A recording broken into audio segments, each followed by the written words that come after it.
से वन आपका बहुत-बहुत स्वागत है मेरे YouTube channel study from China में। तो गाइस आप एसएससी एमटीएस का टॉप 20 प्रीवियस क्वेश्चन लेकर आए हैं। जितने भी लोग एसएससी एमटीएस वाले स्टूडेंट हैं उन सभी स्टूडेंट के लिए बहुत ज्यादा इंपॉर्टेंट है और उनसे मेरी बस इतनी ही रिक्वेस्ट है कि प्लीज इसका नोट जरूर बना लीजिएगा क्योंकि ये प्रीवियस ईयर क्वेश्चन है। और गाइस अगर आप क्वेश्चन लेवल देखेंगे तो आपको समझ में आएगा कि मैंने जो क्वेश्चन लेवल इसमें रखा है वो आपका प्रीवियस ईयर है और कितना ज्यादा आपका इम्पोर्टेंट है। और आप सभी स्टूडेंट को पता होगा कि जो प्रीवियस ईयर प्रश्न होते हैं वो आते ही हैं। तो जितने भी लोग एमटीएस का एग्जाम देने वाले हैं उन सभी स्टूडेंट के लिए आप इस ईयर में टॉप 20 प्रश्न लेकर आएंगे। अगर आप लोग मेरे को कमेंट सेक्शन में बोलेंगे तो मैं इससे भी ज्यादा प्रश्न लेकर आऊंगी। अभी फिलहाल 20 लेकर इसलिए आई हूँ ताकि आप लोग इसका नोट बनाइए और ज्यादा से ज्यादा इसका रिवीजन करिए क्योंकि अगर आप रिवीजन करेंगे जितना ज्यादा आप अपने सिलेक्शन को उतना ही ज्यादा पाएंगे। क्योंकि एग्जाम का इस हर कोई देता है, हर कोई तैयारी करता है, लेकिन सिलेक्शन वही लोग लेते हैं जो रिवीजन करते हैं। और रिवीजन बहुत इंपॉर्टेंट होता है, इसलिए नोट बनाइए और एग्जाम के टाइम में इसका रिवीजन करिए जितना ज्यादा हो सके उतना ज्यादा। इसलिए मैं अपने हर वीडियोस में बोलती हूँ कि आप नोट जरूर बनाइए। तो यहाँ पे आप जैसे स्क्रीन पे देख सकते हैं कि SSC MTS top 20 previous year question. तो अगर आप प्रीवियस ईयर क्वेश्चन उठाकर देख लेंगे आपको इस टाइप के क्वेश्चन सब मिलेंगे और ये बहुत अच्छे लेवल का प्रश्न है गाइस। तो चलिए स्टार्ट करते हैं। तो हमारा पहला प्रश्न है, जयपुर में कौन सा एक महल है जिसका निर्माण सवाई प्रताप सिंह ने करवाया था। ठीक है, तो ये क्वेश्चन क्या कर रहा है कि जयपुर में कौन सा ऐसा महल है जिसका निर्माण, यहाँ पे आप हाईलाइट भी देख रहे होंगे कि सवाई प्रताप सिंह जो है वो करवाएंगे। तो ऑप्शन ए हवा महल, ऑप्शन बी लालगढ़ पैलेस, या ऑप्शन सी सज्जनगढ़ पैलेस, या ऑप्शन डी उम्मेद भवन। तो गाइस आप सभी को बता दें कि वो जयपुर में जो एक महल है जिसका निर्माण सवाई प्रताप सिंह ने करवाया था। और गाइस ये याद रखिएगा कि ये 1799 में करवाया था। ठीक है, तो कौन से महल था, तो इसका करेक्ट आंसर होगा option number A is the correct answer. हवा महल का निर्माण करवाया था। और कब करवाया था, तो 1799 में। यहाँ पर मैं लिख देती हूँ। तो गाइस आपको बता देते हैं कि जो 1799 में जयपुर का जो शासक था वो उन्होंने ही हवा महल का निर्माण करवाया था। और ये भी याद रखिएगा कि जो इनके जो ये सवाई जैसी के जो पोते थे उनका जो नाम था महाराजा सवाई प्रताप सिंह, उन्होंने ही करवाया था। और गाइस इसकी कुछ खास बातें हैं जैसे कि इसमें प्रवेश द्वार नहीं होता था हवा महल में। तो इसमें क्या होता था कि मतलब पीछे की तरफ से प्रवेश करना पड़ता था हवा महल में। और इसमें जो खिड़कियां जो होती थी हवा महल में उसमें जाली का काम करती थी, यानी एक छत्ते के समान काम करती थी। तो ये था हवा महल की कुछ खासियत। और याद रखिएगा सवाई प्रताप सिंह ने करवाया था और कब करवाया था, तो 1799। चलिए नेक्स्ट प्रश्न की तरफ। गाइस मैं आपको सारी चीज को क्लियर करूंगी, अगर कोई प्रश्न आ रहा है तो मैं उसको ज्यादा से ज्यादा कोशिश करूंगी क्लियर करने की। ठीक है, अगला क्वेश्चन हमारा क्वेश्चन नंबर 2 है कि ईरानियों और यूनानियों द्वारा लगभग 250 वर्ष पहले सिंधु नदी को क्या बोला जाता था। ठीक है, तो इसमें ये बोला है कि जो ईरानी और यूनानियों के जो द्वारा है लगभग कितना 2500 वर्ष पहले, ठीक है, 250 वर्ष पहले की बात कर रहा है, तो सिंधु नदी को जो है वो क्या बोला जाता था। तो option A Karnali, option B Vipasha, option C Vitasta, और ऑप्शन डी हिंदोस। तो गाइस ईरानियों और यूनानियों के द्वारा जो 2500 वर्ष पहले जो सिंधु नदी को बोला जाता था, इसका करेक्ट आंसर होगा option number D is the correct answer. जो हिंदूस जो है हिंदूस इसका करेक्ट आंसर होगा। ठीक है, यानी कि जो ईरानी और यूनानी थे ना वो सिंधु नदी को हिंद नदी के नाम से संबोधित किया करते थे, इसलिए इसे हिंदोस मतलब बोला जाता था। चलिए अगला प्रश्न हमारा क्वेश्चन नंबर 3 है कि निम्नलिखित में से इंदिरा गांधी ने कौन सी पुस्तक है वो लिखी है। तो बताइए इंदिरा गांधी जो है वो कौन सी पुस्तक लिखी है। तो option A Wings of Fire, option B Discovery of India, option C My Truth, या ऑप्शन डी इनमें से कोई नहीं। तो गाइस इंदिरा गांधी ने जो पुस्तक लिखी है उसका करेक्ट आंसर होगा option number C is the correct answer. My Truth जो है वो करेक्ट आंसर होगा। और अगर गाइस बात करें कि विंग्स ऑफ फायर, तो याद रखिएगा जो विंग्स ऑफ फायर है वो आपके एपीजे अब्दुल कलाम ने लिखा है और डिस्कवरी ऑफ जो इंडिया है वो हमारे जवाहरलाल नेहरू ने लिखा है। ठीक है, तो याद रखिएगा wings of fire APJ Abdul Kalam, discovery of India Jawaharlal Nehru, and my truth Indira Gandhi. ठीक है, चलिए नेक्स्ट प्रश्न की। अगला प्रश्न हमारा क्वेश्चन नंबर 4 है कि मैक्रोलिथ जो है जिन्हें प्राचीन मनुष्य द्वारा प्रयोग किया जाता था। तो मैक्रोलिथ जिन्हें प्राचीन मनुष्य द्वारा प्रयोग किया जाता था वो क्या था। ऑप्शन ए सिक्के, ऑप्शन बी मिट्टी के बर्तन, ऑप्शन सी पत्थर के औजार या ऑप्शन डी कपड़े। तो गाइस जो नेक्रोलिथ है जिन्हें प्राचीन मनुष्य द्वारा प्रयोग किया जाता था, इसका मतलब कि इसका जो उपयोग किया जाता था, इसका करेक्ट आंसर होगा वो होगा option number C is the correct answer, पत्थर के औजार करेक्ट आंसर होंगे। तो गाइस ये याद रखिएगा जो पत्थर के औजार थे ये खास करके छेनी के रूप में इसका प्रयोग किया जाता था।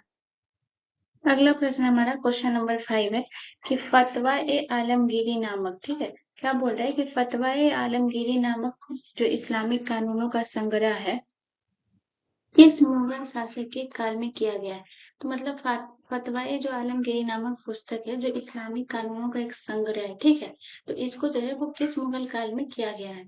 तो option A Akbar, option B Humayun, option C Babur या ऑप्शन डी औरंगजेब। तो गाइस फतवा आलमगीर नामक जो इस्लामिक कानूनों का संग्रह है वो जिस मुगल शासक में किया गया था, इसका करेक्ट आंसर है option number D is the correct answer, Aurangzeb के काल में किया गया था, ठीक है। उस समय जो मुगल शासक था वो औरंगजेब था, ठीक है। चलिए अगले प्रश्न की तरफ। नेक्स्ट क्वेश्चन हमारा क्वेश्चन नंबर 6 है, भारतीय उपमहाद्वीप में प्रयुक्त प्राचीनतम सिक्के जो है वो कहलाते थे। तो ये जो बोल रहा है कि जो भारतीय उपमहाद्वीप में जो प्रयुक्त प्राचीनतम सिक्के थे वो किस चीज के सिक्के कहलाते थे। तो ऑप्शन ए ताम्र सिक्के, ऑप्शन बी आहट सिक्के, ऑप्शन सी स्वर्ण सिक्के या ऑप्शन डी मिश्र धातु के सिक्के। तो गाइस जो भारतीय उपमहाद्वीप में प्राचीनतम सिक्के जो कहलाते थे वो कहलाते थे option number B is the correct answer, आहट सिक्के, ठीक है। बहुत लोगों को लगता है कि ताम्र सिक्के, उस टाइम ताम्र चलता था, तांबा, तो इसलिए इसे ताम्र सिक्के, जो कि टोटली रॉन्ग है। याद रखिएगा जो भारतीय उपमहाद्वीप में प्राचीनतम सिक्के जो कहलाते थे वो आहट सिक्के कहलाते थे, ठीक है। चलिए नेक्स्ट प्रश्न की तरफ। अगला क्वेश्चन हमारा क्वेश्चन नंबर 7 है कि किसके शासन काल में भारत में डाक टिकट सेवा जो है वो प्रारंभ हुई है।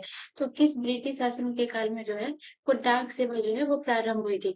तो option A Lord Wellesley, option B Lord Ripon, option C Lord Cornwallis या ऑप्शन डी लॉर्ड डलहौजी। तो गाइस जिसके शासन काल में भारत डाक टिकट सेवा जो प्रारंभ हुई थी, इसका करेक्ट आंसर होगा option number D is the correct answer, Lord Dalhousie के जो काल में है वो डाक टिकट सेवा जो प्रारंभ हुई थी। और अगर आपसे ये पूछे कि ये किस वर्ष प्रारंभ हुई थी, तो गाइस ये भी याद रखिएगा कि 1854 में जो है वो प्रारंभ हुई थी, ठीक है। यहाँ पे मैं लिख देती हूँ ताकि आप लोगों को याद रहे, इसलिए मैं बोल रही हूँ कि नोट बनाइएगा, मैं बहुत सारी चीजों को इसके साथ क्लियर आउट भी करूंगी। तो याद रखिएगा जिसके शासन काल में डाक टिकट सेवा प्रारंभ हुई थी वो लॉर्ड डलहौजी के काल में हुई थी। और अगर आपसे पूछे कि कब हुई थी तो 1854 में हुई थी, ठीक है। चलिए अगले क्वेश्चन की तरफ।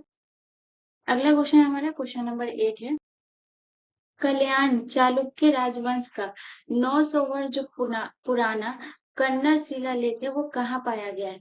तो ये बोला है कि जो कल्याण चालुक्य राजवंश का जो है वो 900 वर्ष पुराना है, ठीक है, कन्नड़ शिलालेख है, जो है वो कहाँ पाया गया है। तो option A Haryana, option B Andhra Pradesh, option C Uttar Pradesh या ऑप्शन डी तेलंगाना। तो गैस याद रखिएगा जो 9 वर्ष पुराना कन्नड़ शिलालेख पाया गया है वो जिस राज्य में पाया गया उसका करेक्ट आंसर है option number D is the correct answer, Telangana में जो है वो कल्याण चालुक्य राजवंश का 900 वर्ष पुराना कन्नड़ शिलालेख पाया गया है, ठीक है।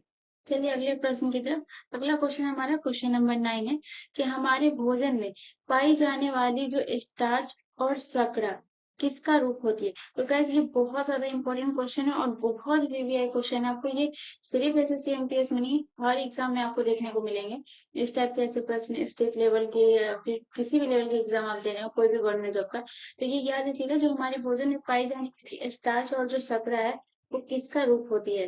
तो ऑप्शन ए प्रोटीन का, ऑप्शन बी वसा का, ऑप्शन सी कार्बोहाइड्रेट का या ऑप्शन डी विटामिन का।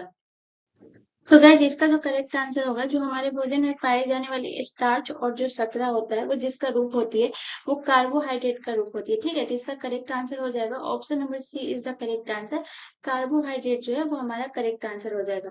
चलिए अगले प्रश्न की तरफ। अगला प्रश्न हमारा क्वेश्चन नंबर 10 है कि निम्नलिखित में से किस बैडमिंटन खिलाड़ी ने कभी भी अर्जुन पुरस्कार नहीं जीता है। तो बताइए कि जो किस बैडमिंटन खिलाड़ी है वो आज तक कभी भी अर्जुन पुरस्कार नहीं जीता। तो option A PV Sindhu, option B Neha Pandit, option C Parul Parmar या ऑप्शन डी इनमें से कोई नहीं। तो गाइस इसका जो करेक्ट आंसर होगा जिन्होंने कभी भी अर्जुन पुरस्कार नहीं जीता, इसका करेक्ट आंसर होगा option number B is the correct answer, Neha Pandit जो है वो कभी भी अर्जुन पुरस्कार नहीं जीती है। और ऐसा भी नहीं है गाइस कि ये मतलब कि उत्तीर्ण नहीं थी उनके लिए, ये पता है आपको, भारत की सिर्फ 10 महिला बैडमिंटन खिलाड़ियों में से एक थी नेहा पंडित, लेकिन फिर भी इन्हें कभी भी अर्जुन पुरस्कार नहीं मिला है। बात करें अगर पीवी संधू की, तो गाइस पीवी संधू को मिला है अर्जुन पुरस्कार, आपको बता देते हैं 2013 में मिला है इनको, ठीक है। और अगर पारुल परमार की बात करें, तो इनको जो अर्जुन पुरस्कार मिला है वो 2009 में मिला है। तो ये सब याद रखिएगा, कभी कभी आपसे ऐसे भी क्वेश्चन पूछ देंगे कि पीवी संधू को जो है वो अर्जुन पुरस्कार किस वर्ष मिला। तो ये सब याद रखिएगा कि पीवी संधू को मिला वो 2013 में, और पारुल परमार को मिला 2009 में, और नेहा पंडित को कभी भी अर्जुन पुरस्कार नहीं मिला। और ये तीनों जो है हमारी बैडमिंटन खिलाड़ी है।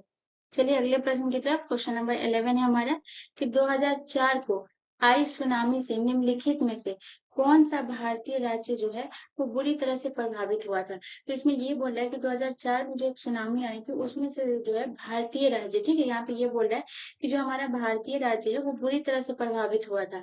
तो option A Bihar, option C Karnataka, option C Kerala, या ऑप्शन डी तमिलनाडु।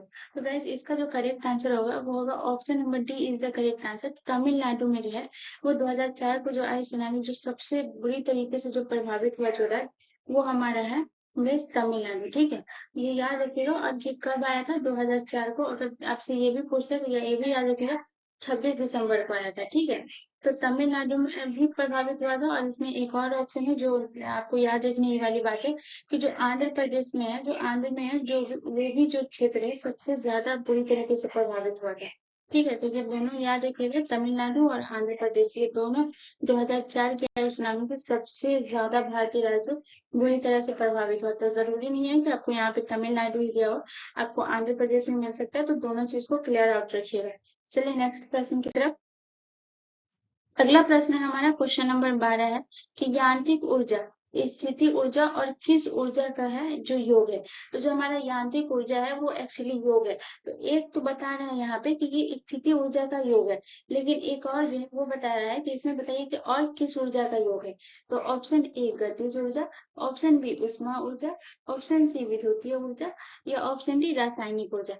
तो गैर यांत्रिक ऊर्जा जो है वो स्थिति ऊर्जा, और आपको बता दें कि गति ऊर्जा का जो है वो योग है, ठीक है। तो इसका जो करेक्ट आंसर होगा वो होगा option number A is the correct answer, गति ऊर्जा करेक्ट आंसर होगा, ठीक है। और याद रखिएगा गति ऊर्जा वो ऊर्जा है जो किसी वस्तु में उसकी गति के कारण होती है, ठीक है।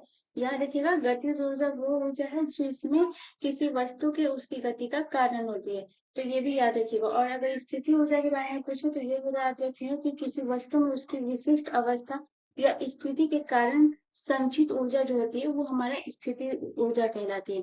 चलिए अगले प्रश्न की तरफ, क्वेश्चन नंबर 13 है हमारा।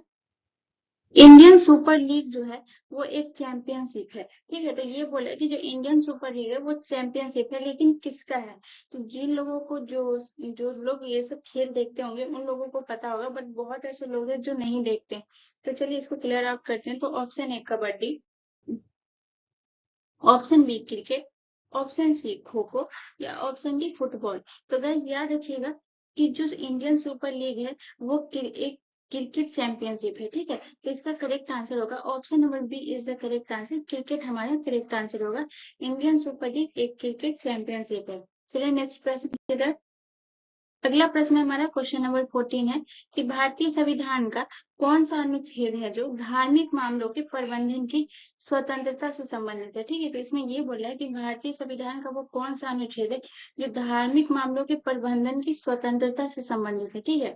तो ऑप्शन ए अनुच्छेद 21, ऑप्शन बी अनुच्छेद 26, ऑप्शन सी अनुच्छेद 51, या ऑप्शन डी अनुच्छेद 56। तो गैर जो धार्मिक मामलों के प्रबंधन की स्वतंत्रता से संबंधित है वो हमारा करेक्ट आंसर है। Option number B is the correct answer.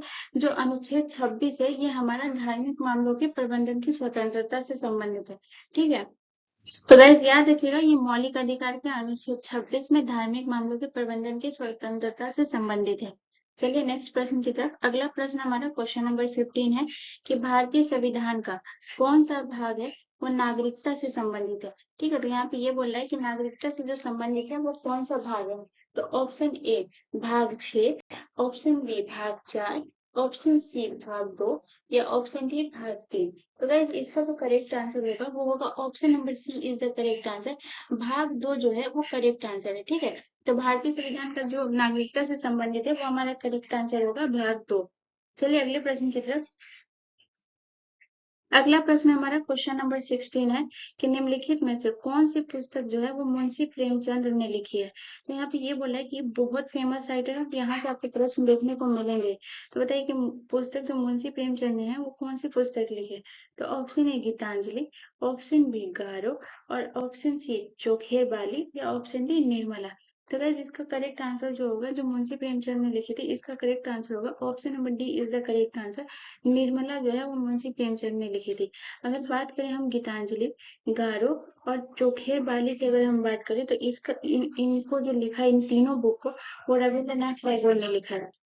अगर हम बात करें गाइस मुंशी प्रेमचंद ने, तो एक तो निर्मला लिखी है, लेकिन इसके साथ कुछ और पुस्तक भी है जो नोट कर लीजिएगा, जो इम्पोर्टेंट है। जैसे गोदान, गोदान भी जो है मुंशी प्रेमचंद ने लिखी है। जैसे शतरंज के खिलाड़ी, मानसरोवर, और सबसे फेमस जो है वो ईदगाह है, जो बहुत लोगों को पता होगा। जो ईदगाह जो हम 9th-10th में पढ़ते हैं वो मुंशी प्रेमचंद ने ही लिखी। तो याद रखिएगा जो ये सारी जो पुस्तक है वो मुंशी प्रेमचंद ने लिखी है। चलिए नेक्स्ट प्रश्न की तरफ। अगला प्रश्न हमारा क्वेश्चन नंबर 17 है कि निम्नलिखित में से कौन गंगा की एक सहायक नदी है। तो यहाँ पे ये बोला है कि जो गंगा की सहायक नदी है वो कौन सी नदी है। तो option A Mahi, option B Bhima, option C Sabarmati, या ऑप्शन डी घाघरा। तो गाइस याद रखिएगा जो गंगा की जो सहायक नदी है इसका करेक्ट आंसर होगा ऑप्शन नंबर जो है वो डी है, हमारा करेक्ट आंसर होगा, ठीक है। तो जो घाघरा जो है वो हमारा करेक्ट आंसर होगा, कि गंगा की एक सहायक नदी है वो घाघरा नदी है, ठीक है। अगर बात करें घाघरा, यमुना, सोन, महानदी, कोसी, गंडक, गोमती, ये सब जो है, ये जितनी नदी मैं बोल रही हूँ, जैसे कि एक बार दोबारा रिपीट कर दे रही हूँ, घाघरा, यमुना, सोन, महानंदा, कोसी, गंडक, महाकाली और गोमती गंगा, ये सब जो है वो गोमती, ये सब गंगा की सहायक नदी है, ठीक है। तो ये भी याद रखिएगा। अगर आपसे घाघरा की लंबाई पूछे तो याद रखिएगा 1080 किलोमीटर इसकी लंबाई है घाघरा की, ठीक है। तो हाँ, कभी कभी ऐसे प्रश्न पूछ देते हैं कि जो कौन सी नदी की है वो कितनी लंबाई है, तो ये याद रखिएगा कि 1080 जो है इसकी लंबाई है, ठीक है, या 1080 किलोमीटर। चलिए नेक्स्ट प्रश्न की तरफ। अगला प्रश्न हमारा क्वेश्चन नंबर 18 है कि प्राचीन भारत में महाजनपदों के शासक अपने क्षेत्र के किससे भागा कर एकत्र करते थे। तो यहाँ पे ये बोला है कि प्राचीन जो महाजनपदों के जो शासक थे, ठीक है, यहाँ पे ये क्वेश्चन आप गौर से देखेंगे तो महाजनपद के जो शासक थे वो अपने क्षेत्र के किससे, यहाँ पे क्या हम हाईलाइट जो किए हैं, यहाँ पे ये बोला है कि जो भागा कर, ठीक है, उसको ये याद रखिएगा, भागा कर बोल रहा है, ठीक है। तो जो भागा कर है वो मतलब कि किससे संबंधित है, जो एकत्र करते थे वो किससे करते थे। तो इसका करेक्ट आंसर क्या होगा, ऑप्शन ए किसानों से, ऑप्शन बी चारवाहों से, ऑप्शन सी शिल्पकारों से, या ऑप्शन डी शिकारियों से। तो गाइस इसका जो करेक्ट आंसर होगा वो होगा option number A is the correct answer. किसानों से जो है वो भागा कर एकत्र करते थे, ठीक है। और ये इंपॉर्टेंट है, बहुत याद रखिएगा कि कृषि उपज का ये छठा हिस्सा कर के रूप में वसूल किया करते थे, जिसे मतलब भागा कर के रूप में जाना जाता है, ठीक है। अगला प्रश्न हमारा क्वेश्चन नंबर 19 है कि 1980 में भारत के कितने बैंकों का राष्ट्रीयकरण जो है वो किया गया था। तो option A 1, option B 4, option C 6, या ऑप्शन डी 14। तो गाइस इसका जो करेक्ट आंसर होगा वो होगा option number C is the correct answer. 6 बैंकों का जो है वो राष्ट्रीयकरण किया गया था। 1900, यहाँ पे ये बोला है कि 1980 में जो है वो राष्ट्रीयकरण किया गया 6 बैंकों का। लेकिन आपको एक बात बता दें, इससे पहले भी जो थी वो एक बैंक जो है वो राष्ट्रीयकरण हो चुकी थी। वो थी कब हुई थी, 1955 में, यानी 1995 में एक बैंक जो है वो राष्ट्रीयकरण हो गई थी। और वो कौन सी बैंक थी, भारतीय स्टेट बैंक। तो आप ये यहाँ पे ये क्वेश्चन ये बोल रहा है कि 1980 में जो है वो भारत में कितने बैंकों का राष्ट्रीयकरण हुआ, यहाँ पे स्पेशली 1980 पूछ रहा है, ठीक है। अगर ये बोलता है कि 1980 से पहले कितने बैंकों का राष्ट्रीयकरण हो गया था, तो ये यहाँ पे ऑप्शन आपका 7 आता है। लेकिन ये बोला है कि 1980 में बोल रहा है, ठीक है। कितने बैंकों का राष्ट्रीयकरण किया गया, तो 6 का। और एक जो है वो पहले हुआ था, जो कब हुआ था, 1955 यानी 1955 में। और वो कौन सी बैंक थी, तो भारतीय स्टेट बैंक थी। याद रखिएगा और क्वेश्चन में उलझिएगा नहीं, इस तरीके से लोग बहुत कंफ्यूज होते हैं और गलत क्वेश्चन को क्लिक कर टिक मार के चले आते हैं, जो उनके लिए बहुत ज्यादा लॉस होता है। तो चलिए हमारी आखिरी आज का हमारा आखिरी प्रश्न है क्वेश्चन नंबर 20। तो होपफुली गाइस अगर आप लोग यहाँ तक पहुंच गए होंगे तो मैं मेरे वीडियोस को प्लीज सब्सक्राइब, मेरे चैनल को जरूर सब्सक्राइब कर लीजिएगा एंड मेरे वीडियोस को लाइक शेयर एंड सब्सक्राइब करना ना भूलें गाइस। आप लोगों के लिए मैं इतना मेहनत करती हूँ तो इतना डिजर्व करती हूँ गाइस कि आप लोग मेरे चैनल को सब्सक्राइब जरूर कर लें एंड बेल आइकन पे जरूर क्लिक कर लें ताकि आपके मेरे वीडियो की नोटिफिकेशन जो है वो टाइम टू टाइम मिलती रहे। एंड अगेन मैं एक बार और रिक्वेस्ट करूंगी गाइस कि प्लीज प्लीज प्लीज इसका नोट जरूर बनाइएगा एंड मेरे चैनल को सब्सक्राइब जरूर कर लीजिएगा, ठीक है।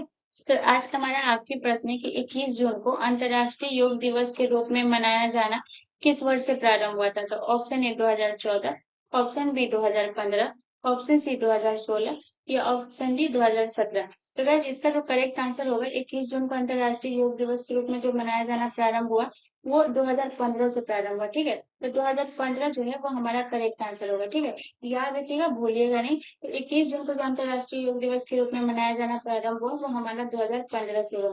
होपफुली गाइस आप लोगों को ये पसंद आया होगा। मैं दोबारा बोल रही हूँ, प्लीज सब्सक्राइब करना ना भूलें एंड मिलते हैं नेक्स्ट वीडियो में। धन्यवाद।